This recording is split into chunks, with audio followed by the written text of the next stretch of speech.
Ndagushubuje mukunzi wacu ari nako naguha ikaze. Iyi ni KN Radio ishakira urukumbi ry'amakuru yizewe mu Rwanda ndetse no hanze y'igihugu cy'u Rwanda. Ni mu karere ka Gasabo ahongeye kumvikana amakuru mabi cyane y'ishyano rikomeye cyane ryakozwe n'umwarimu, aho yaje guhondagura diregiteri w'ishuri cyangwa umuyobozi w'ishuri. Benshi mu barimu babonye ibyo biba bifata ku munwa, abandi bakwira imishwaro nyuma y'ibyo uwo mwarimu yari amaze gukora. Mbese ibi ni ibiki uwo mwarimu yapfaga n'uwo muyobozi w'ishuri?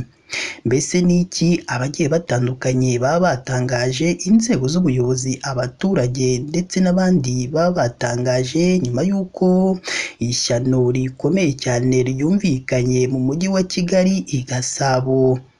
Ibi ndetse n'ibindi bigiye bitandukanye nibyo bikubiye mu makuru twaguteguriye uyu munsi. Icyakora niba ari ubwa mbere dusuye, ndakwingize mukunzi wacu, jya munsi y'iyi nkuru urabona ijambo subscribe cyangwa sabone, utukandaho n'akazugira kaza nako ntugasige nako utugakandaho. Icyo gihe uzaba ushimangiye yuko ugiye kujya uba uwa mbere mu kubona amakuru meza ya KN Radio tugenda tubagezaho umunsi ku wundi.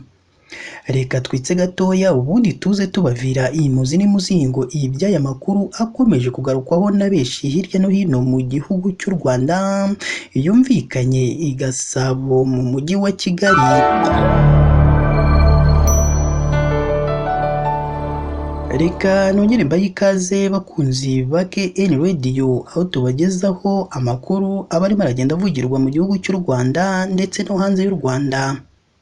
Ni mu karere ka Gasabo ahongeye kumvikana amarorerwa akomeye cyane, amahano akomeye, aho umwarimu yakubise umuyobozi w'ishuri. Benshi mu bagiye batandukanye bongera kuvuga ko uwo mwarimu yakoze ishyano rikomeye cyane. Iyi ikaba ari inkuru yumvikanye mu murenge wa Jari mu karere ka Gasabo ku kigo cy'amashuri cya GS Agateko. Haravugwa inkuru y'umwarimu wakubise diregiteri ubwo yamusabaga icyangombwa. Ibi bikaba byarabaye kuri uyu wa gatanu tariki ya 20 Nzeri 2024. Amakuru avuga ko uyu mwarimu yasanze diregiteri mu biro agiye kumwaka icyemezo cy'akazi, bikarangira diregiteri akubiswe kuko ngo yari yakimye uwo mwarimu. Kuri iki kibazo kandi diregiteri witwa Salongo Muyoboke yirinze kugira byinshi abivugaho, avuga ko ntacyo yabivugaho ko byabazwa umurenge cyangwa akarere. Iyamuremye François Gitifu w'umurenge wa Jari nawe avuga ko nta byinshi yatangaza kuri iyi dosiye kuko byamaze kugezwa mu bugenzacyaha. Ntirenganya Emma Claudina, umuyobozi w'umujyi wa Kigali unafite uburezi mu nshingano, yemeje iby'aya makuru mu magambo ye agira ati: yego niko byagenze, hari umwarimu ngo yasabaga icyangombwa, asobanura ko umuyobozi yakimwimye hanyuma aramukubita ku buryo bukomeye cyane.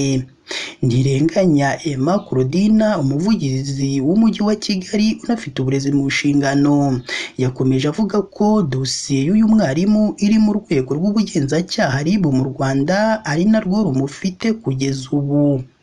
Si rimwe si kabiri kuko hirya no hino mu bigo hakunze kumvikana amakimbirane hagati y'abayobozi b'ibigo by'amashuri, abashingiye ku manota y'imihigo, kubazwa inshingano no kugenzurwa. Abarimu bavuga ko ibitagenda mu bigo bikomwa abayobozi b'amashuri biba bakananyereza ibiribwa by'abanyeshuri, bigatuma bahora bahanganye n'abarimu baba bazi ayo marorerwa abo bayobozi b'ibigo baba bakoze.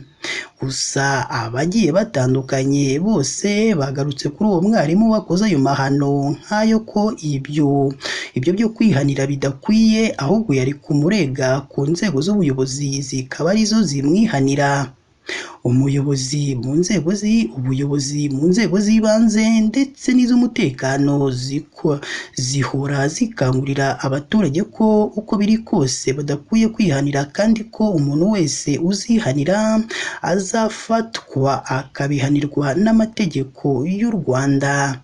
Ibi uyu mwarimu akurikiranweho biramutse bimuhamye byamuviramo kwirukanwa burundu mu kazi, kuko nk'uko biteganywa na sitati yihariye y'abarimu yo ku wa 16 z'ukwa gatatu 2020 mu ngingo ya 97 igena igihano cyo kwirukanwa burundu ku kazi agace ka 11 igihe umwarimu arwanye ku kazi.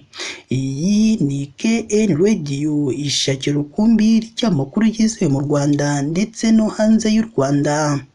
Iyi ni inkuru yo mu karere ka Gasabo, aho diregiteri yakubiswe na mwarimu bapfa ibyangombwa. Benshi mu bumvise iyi nkuru bagwa mu kantu bitewe n'ibyo uwo mwarimu yakoze.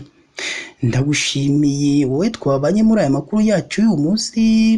Icyakora niba ari ubwa mbere udusuye, ndakwinginze mukunzi wacu, jya munsi y'iyi nkuru urabona ijambo subscribe cyangwa sabone, utukandaho n'akazugira kaza nako ntugasige nako utugakandaho. Icyo gihe uzaba ushimangiye yuko ugiye kujya uba uwa mbere mu kubona amakuru meza ya KN Radio tugenda tubagezaho umunsi ku wundi. Si ibyo gusa kandi ugomba no kujya atangirwa ibitekerezo, ukaduha igitekerezo cyawe, haba ari igishima ibyo dukora ndetse n'ikitugira inama y'ibyo twazahinduramo mu makuru tugenda tubagezaho hano kuri KN Radio. Si ibyo gusa kandi mu gihe umaze kumva iyi nkuru, yisangiza abandi kugira ngo bumve aho ibyiza biri, ko nta handi ari hano kuri KN Radio. Mukomeze mugire ibihe byiza kandi Imana yo mu ijuru ijye ikomeza ibane namwe umunsi ku wundi.